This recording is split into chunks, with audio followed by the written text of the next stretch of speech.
Welcome to Awake with Jevon. My name is Jevon, and I have a wonderful guest today that has been very special to me, a very great help and a blessing to me. And this is Ton de Graaf. And Ton, welcome. Hello, Jevon. All the way from the Netherlands. Yes, the Netherlands. That's So right. it's Europe. It makes you way more cool than the United States just because it's exotic. The Netherlands sounds incredible. You look, We are a I bunch can of see the people within a small country. We are with 17 million people. So there are some cities having 70 million people, but we are a country. It's good. I can see it looks beautiful. I can see the forest behind you. Is that your window that's looking into the magical? Oh, that's good fantasy. This is a poster on our wall. Oh, my bad. Well, so Ton here, he has developed some incredible technology, and it's called FollowFlow, and it's incredible because it allows you to see externally, as in on an app on your phone, what's happening internally, which I think is just incredible. So this my intention for this podcast, though, Ton, is to want to help people discover what it is to awaken, and that is a word that means a lot of things to a lot of people. And you are on this path, and you're doing some great work out there. So for you, what is it to be awake? Because you're doing this work, and this has been not a new thing for you. What is that? Yeah, first, maybe we can talk about the word awaken, and then a word potential is popping up in my head.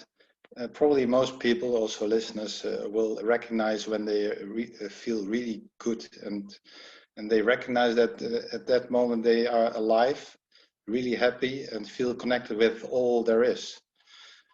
And these are the moments people strive for, and often they come spontaneously, and but it happened on the moment you are ready for it. And often there was some hardshipness in front of it before that could happen, and then you have this feeling of happiness, because it's not sometimes not easy to get in such a state.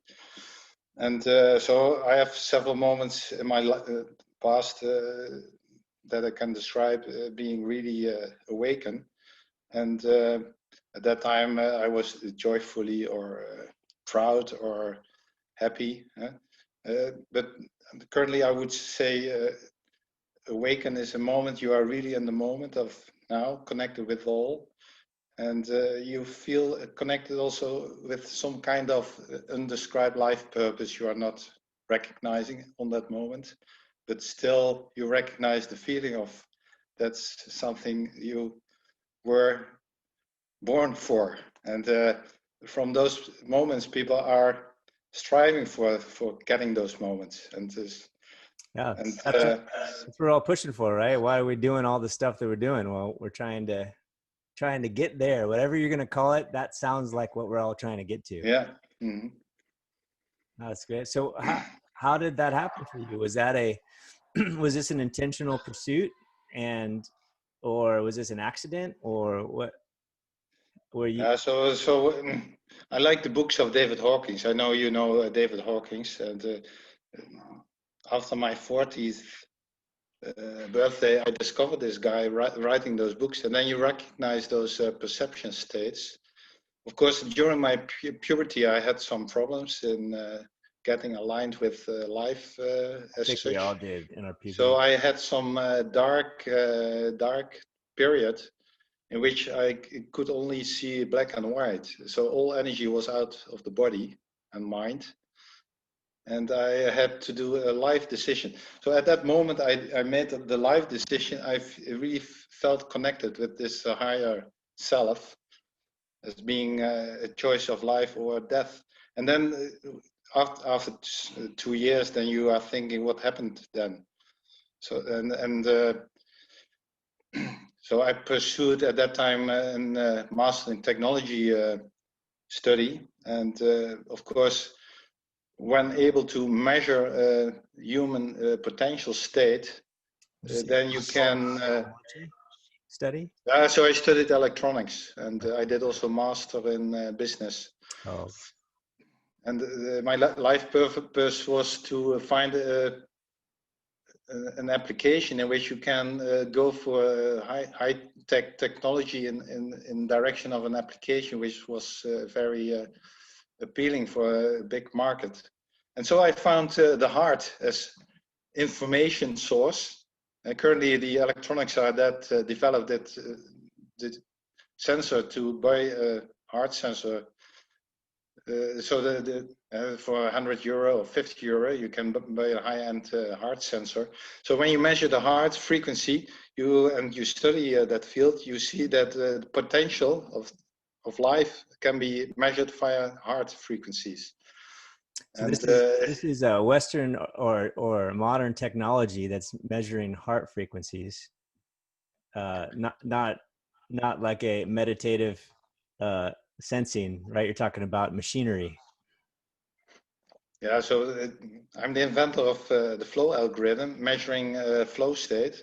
Mm-hmm. So people know the heart rate frequency, which is just a number of pumps of your heart per minute. And then in advanced sporting, you have heart rate variability, which is a measure of ability to perform within peak performance. The heart rate variability is measured just after awakening, and then you measure the potential for that day. And my invention is about measuring the whole day, real time. And so these peak performance of high flow values can be measured in real time with this flow app. So tell me, what is flow? Yeah. So Csikszentmihalyi was a professor in Eastern Europe. Currently, he's living, I think, in America. I'm not sure. But he describes peak performance state via flow. In the book is called Flow, written in the 70s. And he interviewed physicians, performance artists, also sport people, when they felt engaged in the activity and lost track of time. And one of the aspects of living in now is that you lose the tracking of time, because you are that involved in the activity of now that tracking time is not of that important. You generate a lot of internal, external processes to keep track of the activity itself. So time is not relevant anymore to control now, and to be aware of all potential within now. You do not need time to track. Because when you track time, you are differentiating between past and now, and differentiating between now and future. And so then you lose control of now. And so by losing control of time, you control more within now. And so the flow value, which can be measured via heart rate frequencies, indicate a level of being in the now. Wow. So could you reverse engineer it? So when you're in the flow, you don't have time to track the time, so it's timeless. Yeah, timeless. Yes. Could One you? of the tricks to go very fast to timeless state is, for example, to shorten the in-breath and prolong the out-breath. Because you, by in-breath, you activate the sympathetic part of your body, which is the fight-flight reaction. So when the in-breath is short, like this, hold 1 second and prolong the out-breath, like 3, 4, 5, 6, 7, 8. Then the out-breath is the relaxation. So the parasympathetic is then relaxed, and you put more intention and attention to relaxation. And it immediately puts your brain and body into a now state. Yeah, I can. When I do that, I feel the chemistry in my body change when I do that. Yeah, that's a good sign. Yeah. That feels good. So we could physically, we could do that anytime to put us in at least a more of a flow state. Yeah, so these are Or the pre-flow states and just activating the relaxation things in the body. And when you're going into relaxation, it immediately generates the possibility to go to into your right brain, so the visualization. You can control your own visualization, like putting an overlay within your reality. So when I imagine into now, Jevon, that you have some kind of celebration hat on your head, you put an overlay over the reality as being as some kind of birthday party. So you can say, oh, you are now hallucinating. Yes, by creating some additional reality as addition to this moment. so you're saying you're doing that in your head, in your visualization. It's a right Yeah, brain activity. yeah. And when you do that, what's the purpose, or what does that do? Every writer or musician or creator needs the possibility to add new or relevant things within the moment itself, to be creative.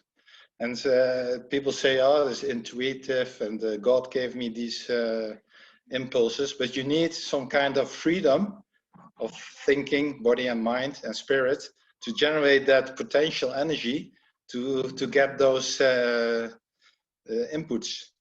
So And you're saying that's how we manifest. That's the start of it. yeah, yeah. So by this breathing exercise, a shorter in breath and prolonged out breath, you get more in the energy of this awakening potential state of creation.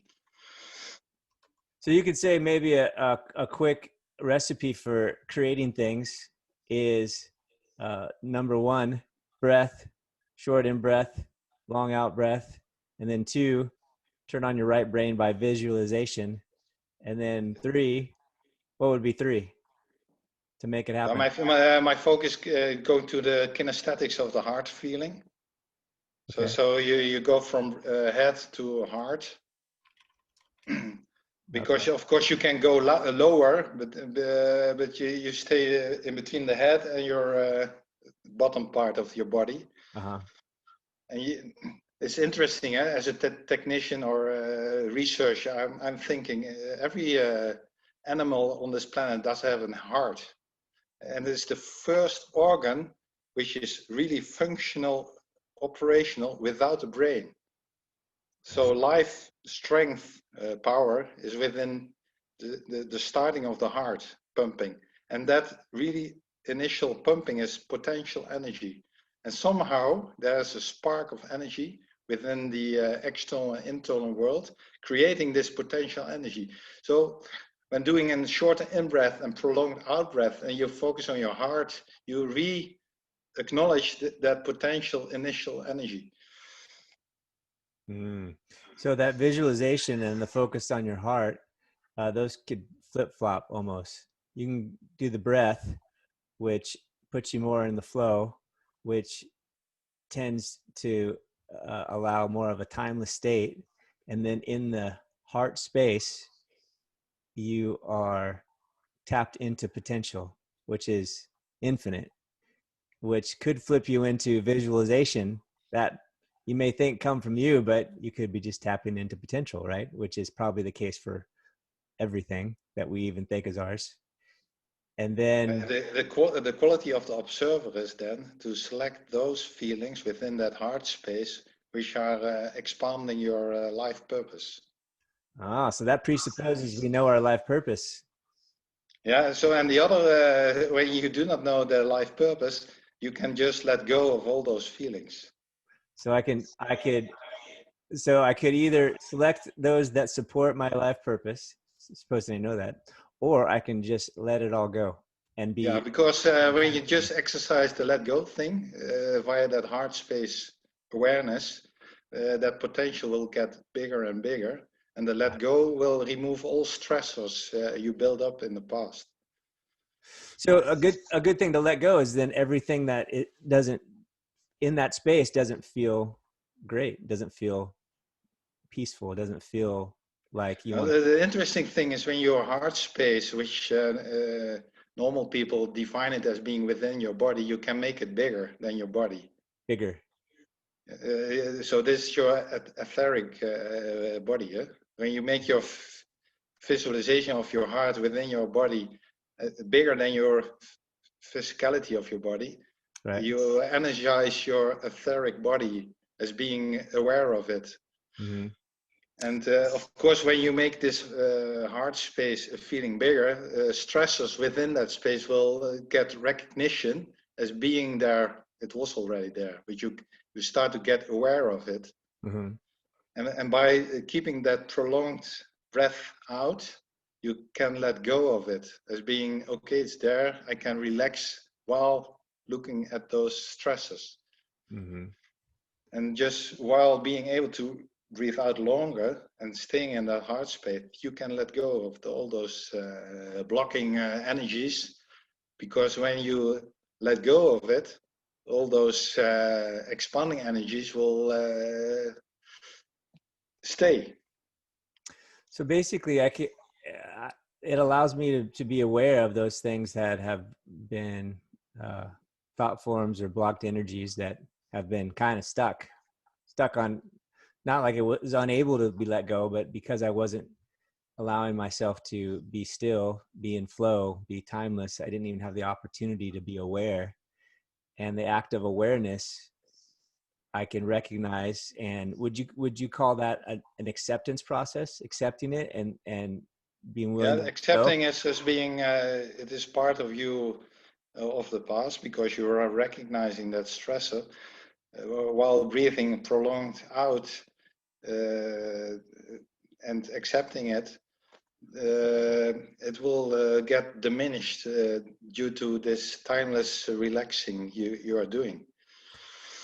Wow. So this is something that we can do all the time, right? I can do that when I'm driving. Yeah, David Hawkins is explaining it.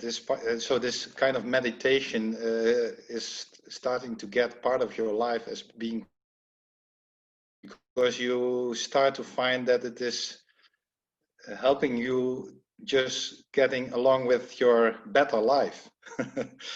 Yeah.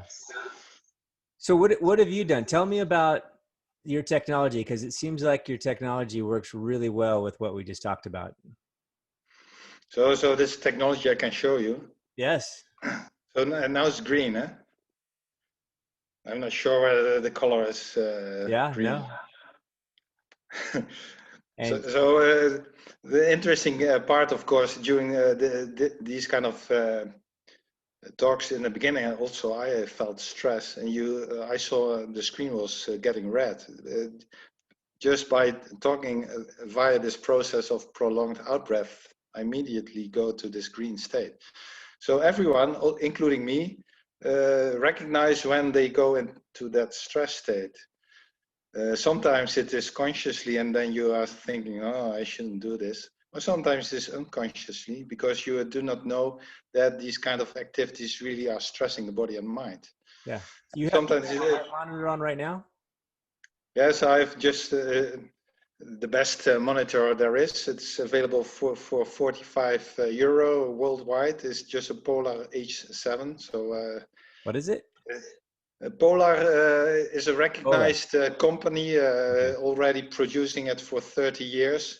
And I just reuse their technology as being the golden standard of measuring heart frequencies. Okay.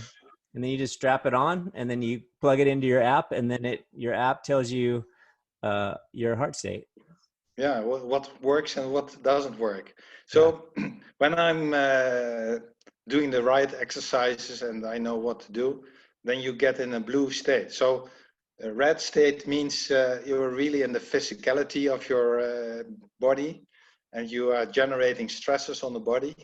It's when it's taking you too long to get out of the red state, you are destroying that part of the body. And also peak performance during athlete work, they can get injuries. Huh? So one of the application is to give it to an athlete, and then they recognize when within their training build up for a tournament, when they should recover more, or when they can strive for higher levels of performance. So this balance is really important. When the app is going into green state, it means you can ration, so your mind is also getting enough energy to just think about what you are doing, because you dissociate from the sporting, I'm saying, or you're dissociating from you are being sick, or you're dissociating from I have to work, and I would like to have work that I like. So when you are in a green state, you are able to dissociate.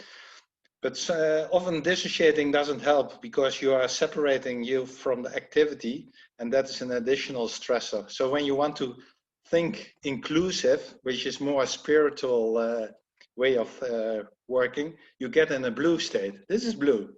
While I'm explaining this blue state is this some kind of awakening state.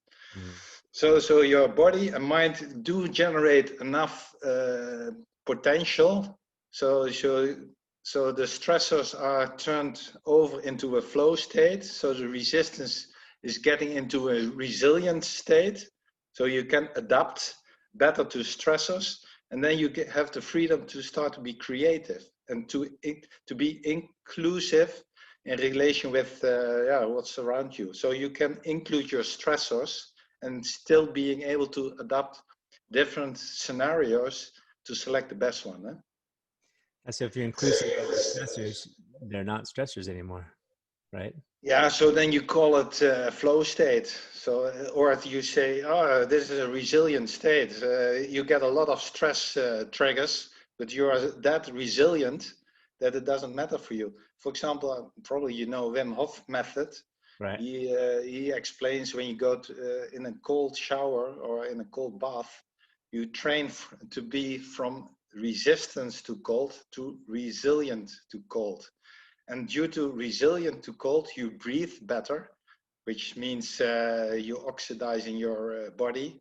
You're releasing your body to be adaptive to cold stresses, because your nature body is really capable in relaxing within the cold. David Hawking describes within his books in his early age that he was a paper boy.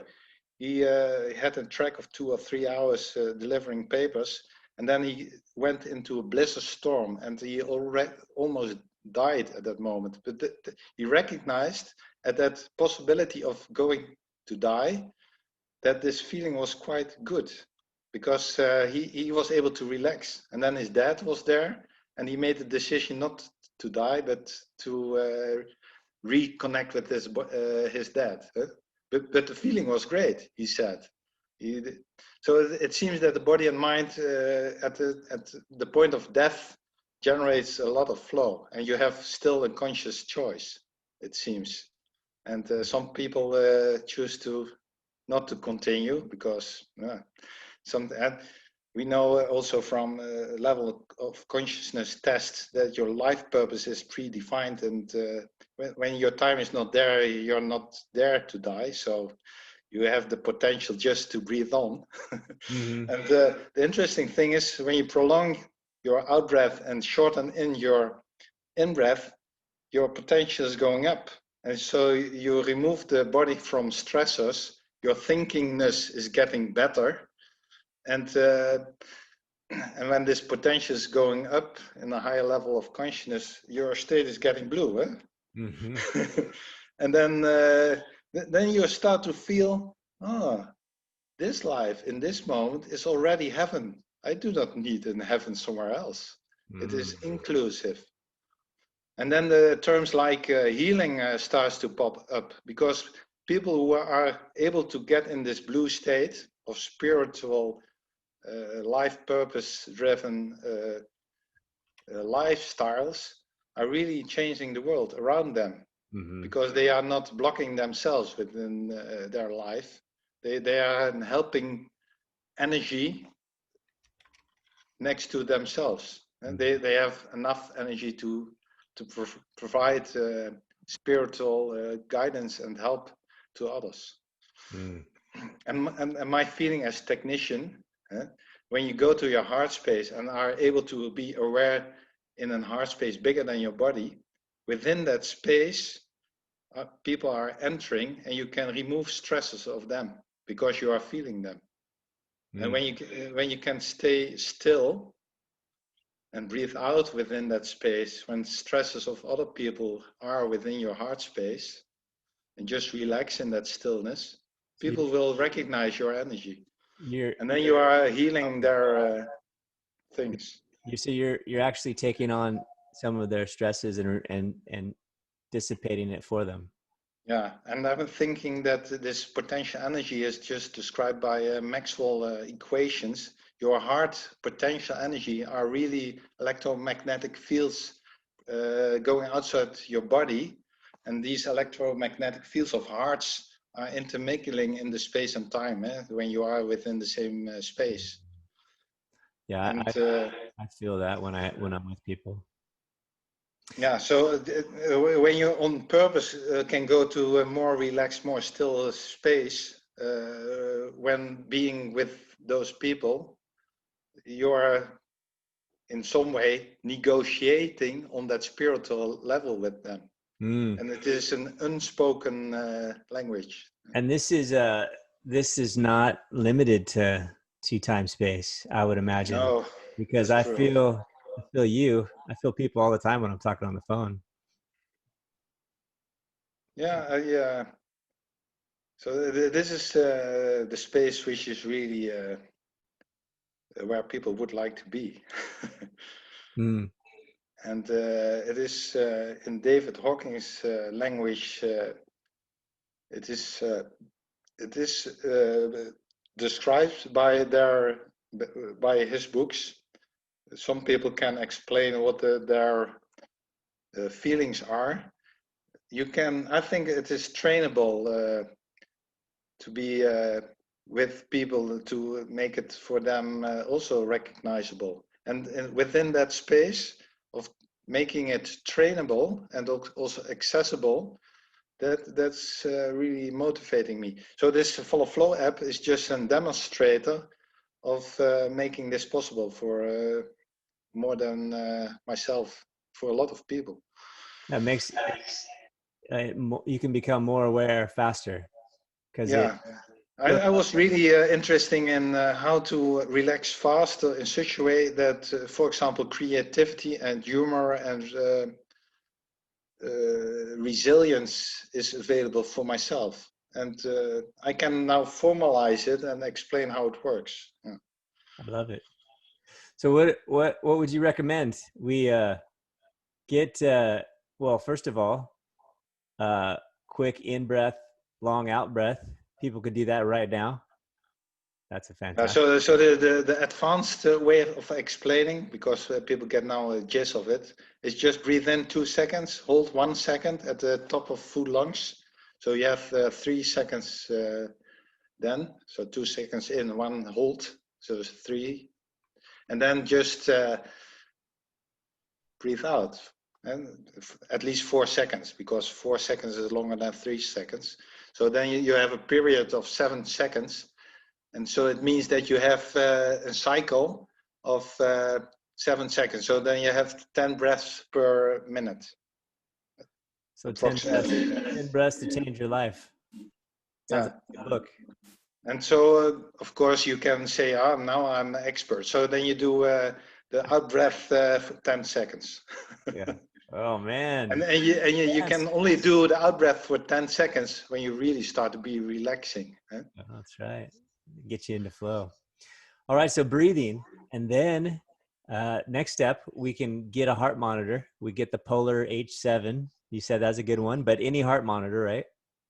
Yeah, so just to be honest, you can do it without the sensor, because when you go to the heart focus, because this breathing exercise is some kind of mental game, because you are aware of your breathing frequency, but then when you are able to do a prolonged out breath, You can automate it by just going to your heart space and expand that awareness, be a little bit bigger than just your chest. You can make this awareness a little bit outside your body, and then you stay with it.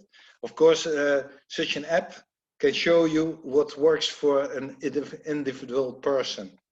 If they wanted, any heart sensor will work, right? The Polar H7 is the best one. Okay.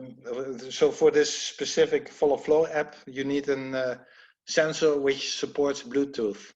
Okay. That's the requirement. And then they can go to Apple apps or Google apps, and all I got to do is search for FollowFlow, one word, FollowFlow, FLOW, FollowFlow. It's one word, and then they can find it. Or follow-flow.com. Yes, with a line between follow and right, flow. It's a dash. We'll call it a dash for. Oh, dash. Okay, that's good. Yeah. I'll put. It'll be a link. Everybody will see the link. Yes. So that's incredible. Tell me, if you would, what does that look like for someone who doesn't know? How do you go from a head space to a heart space? And if people don't know, I'm going to assume they're in the head space, right? If they don't know what that means. So someone who doesn't know. So I just show when you do this with your hand, you feel the sensation of the kinesthetics.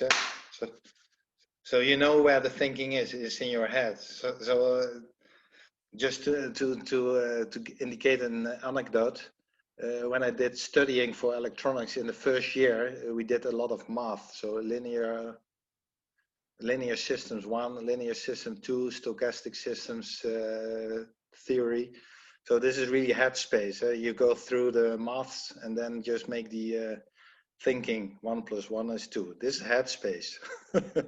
You do not have kinesthetics, but you know where the thinking is the mind. So it's automatic going to the head, doing the 1 + 1 is 2.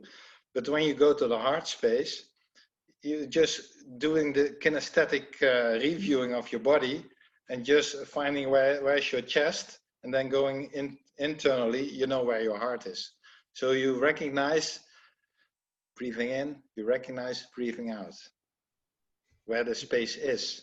So instead of my attention being in my head where I'm analyzing, like adding would be analyzing, I'm putting my attention in more of a sensory way, moving the attention even down my neck, down further, and then my attention is in the sensation of my breathing in my heart, and then I keep my attention in that space. Yeah. Is that right?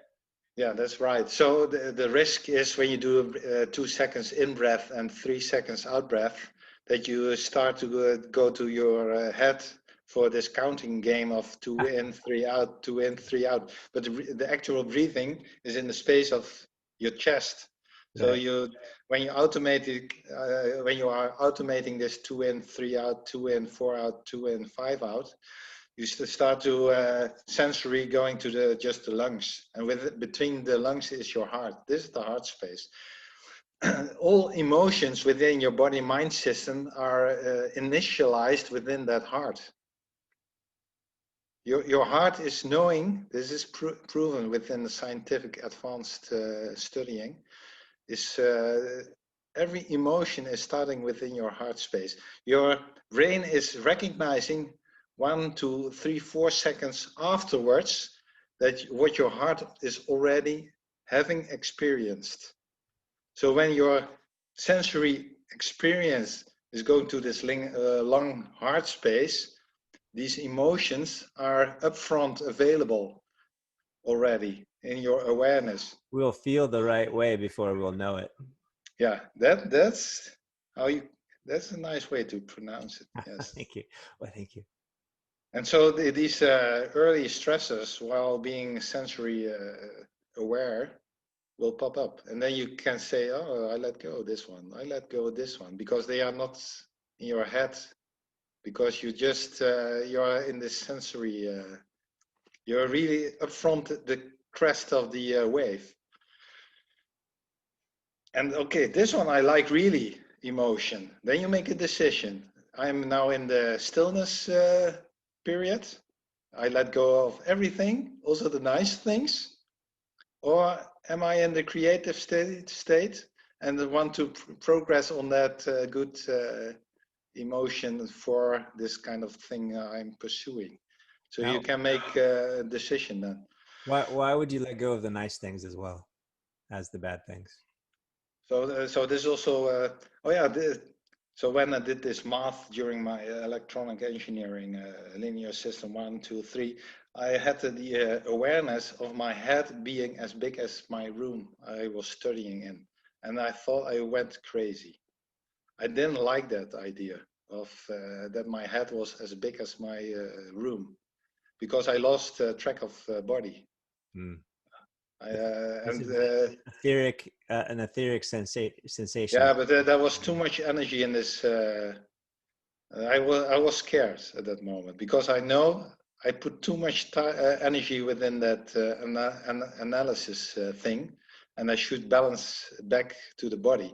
So I did for 7 years, 2 times 20 minutes per day, transcendental meditation to balance out this analytic energy, because of course I had this study of 4 or 5 years, and I really want to pursue that academic level, but I recognize this fear, to balance out that fear of too much focus of the brain thing, and to stay in my potential energy. And while doing that transcendental meditation, I had a lot of awakening of old stressors.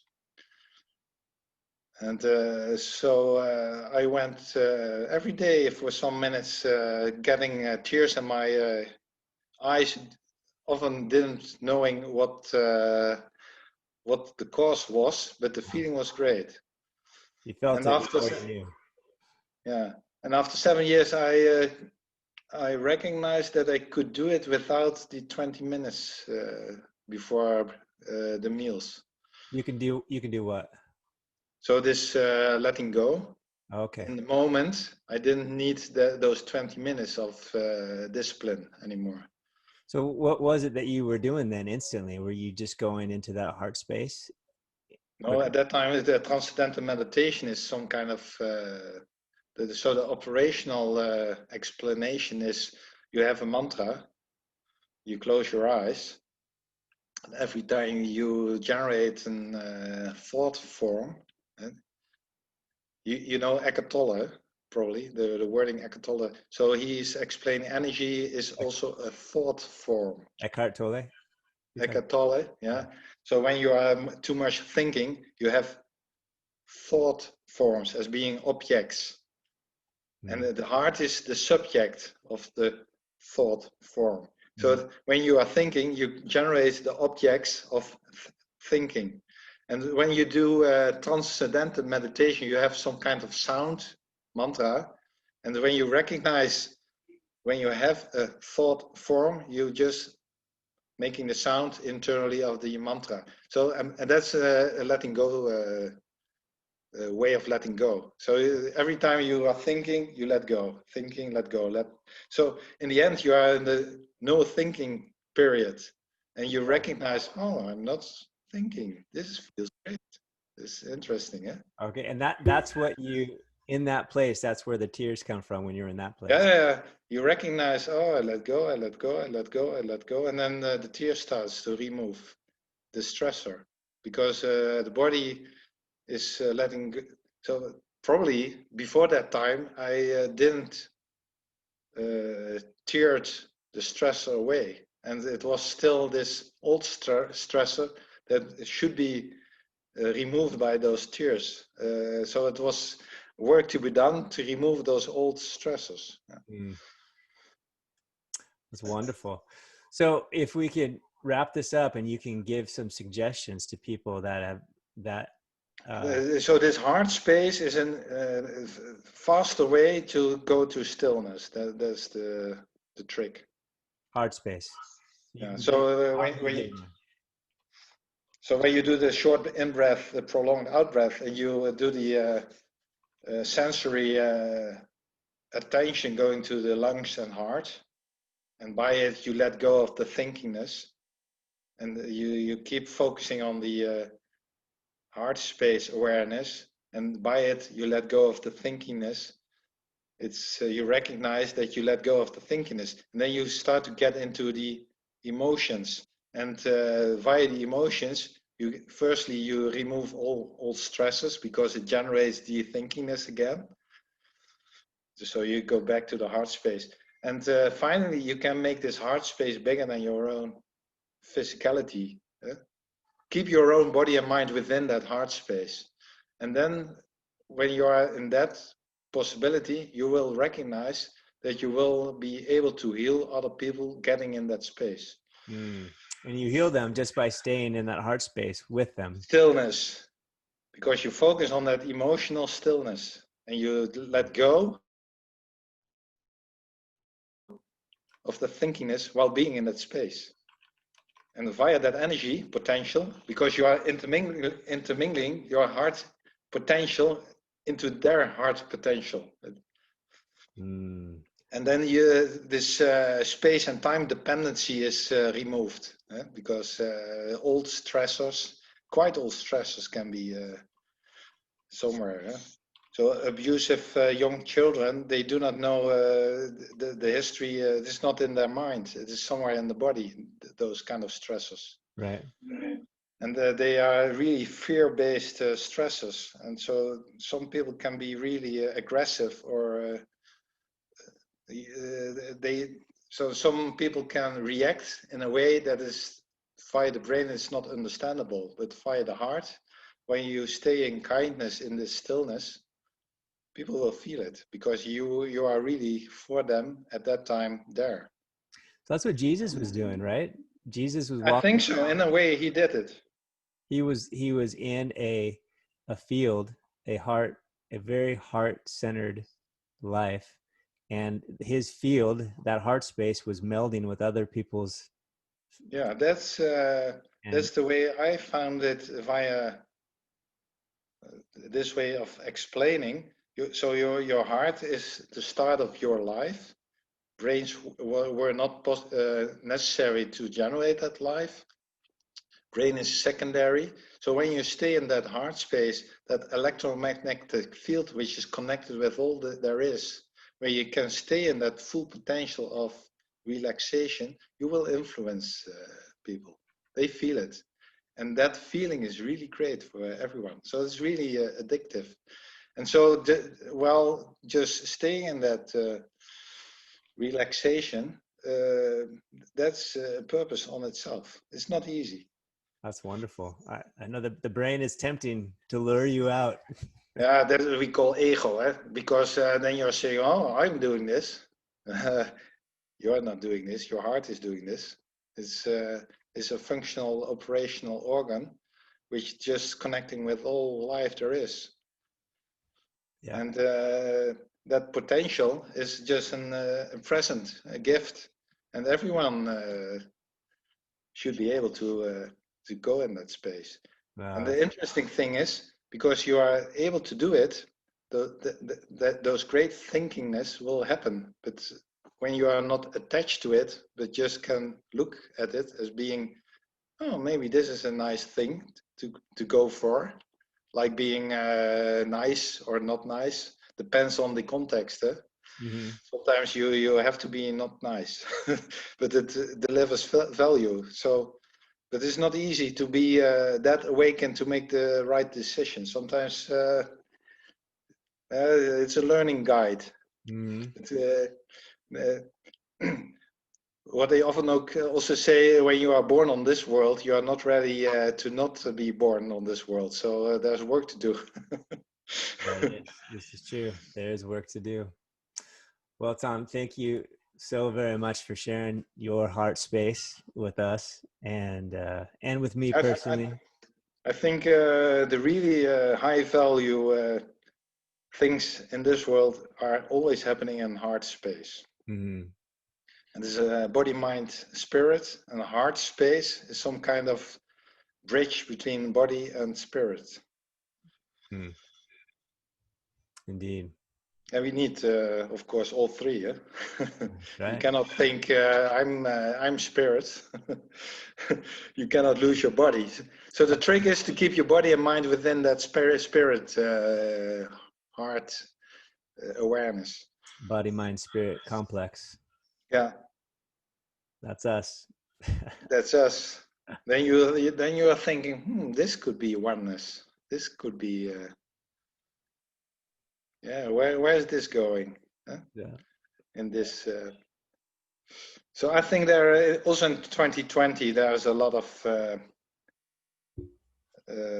change happening, and we can still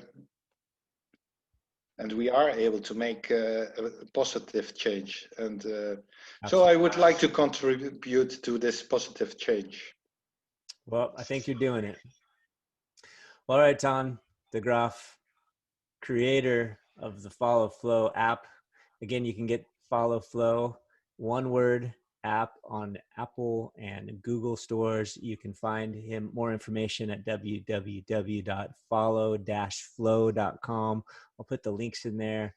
And man, thank you so much for your service and your big heart that's flowing out into the world. And I really appreciate you. Thank you for being on this podcast too. So of course I would like to say that your book is one of my top 5 books. It's also indicating that meditation and some kind of storytelling on a subtle level can generate for people perspective in their life, which is more helpful than other kind of books. And I really appreciate your work in this field. All right. Well, thank you so much. All right, brother. Well, let's do this again. That was fun. Okay.